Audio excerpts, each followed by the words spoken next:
Кніга Йова, раздзел 39.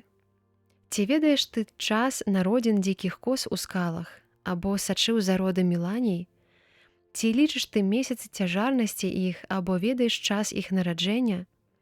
Выгінаюцца яны дзеля плода і выпускаюць плод свой на святло. Іх дзеці набіраюць сілы і растуць у полі, і выходзяць, і не вяртаюцца да іх. Хто пусціў дзікага асла на свабоду, і хто развязаў путы яго? Я даў яму дом на пустыні і на салёнай зямлі жытло яго. Ён пагаджае гармідарам горада і не чуе крыку паганятага. Выведвае ён горы выгану свайго і шукае ўсякую зеляніну.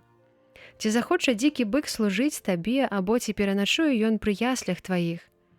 Ці можаш прывязаць дзікага быка вяроўкаю сваёй дзеля ўзорвання, або ці стане ён рассякаць глебу лагчыны за табою? Ці ты паверыш у вялікую сілу яго і даручыш яму работу сваю? Ці паверыш яму, што ён вернецца і збярэ зерне тваё на ток? Ці ты даў прывабныя крылы паўліну, ды пер'я і пух страусу? Калі ён пакідае яйкі свае на зямлі, яны граюцца ў пяску. Забываецца ён, што можа нага іх стаптаць, або дзікі звер струшчыць. Не чулы ён да дзяцей сваіх, быццам яны не яго, і не трывожыцца аніякім страхам, дарэмна працуючы, бо пазбавіў яго Бог мудрасці і не даў яму розуму. А калі прыйдзе час і падыме ён крылы да гары, тады смяяцца будзе з каня ды яго вершніка. Ці ты даў каню сілу, або ці ты ахінуў шыю яго грывай? Ці ты ўзрушыш яго, як саранчу, і ржанне яго – страх? Рые ён зямлю капытом, скача смела насустрач зброі. Пагаджае ён страхам, не палохаецца і не саступае мечу.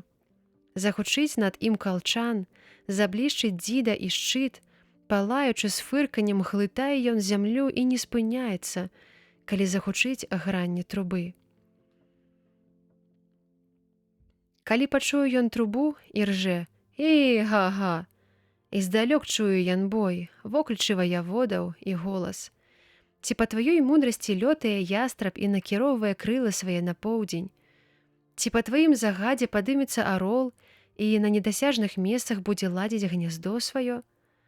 Ён жыве на скалах і начуе на скрытых камянях і на непрыступных скалах. Адтуль выслежвае ён сабе пажыву, і вочы яго бачаць здалёк. Птушаняты яго будуць піць кроў, і дзе толькі з'явіцца труп, там і ён. І прамовіў Господ Йову ў адказ: «Ці спрачаецца супраціўнік з усімагутным? Хто вінаваціць Бога, павінен адказаць на гэтыя пытанні?» Йоў жа адказаў Господу: «Вось, я неразумна гаварыў, што магу табе адказаць?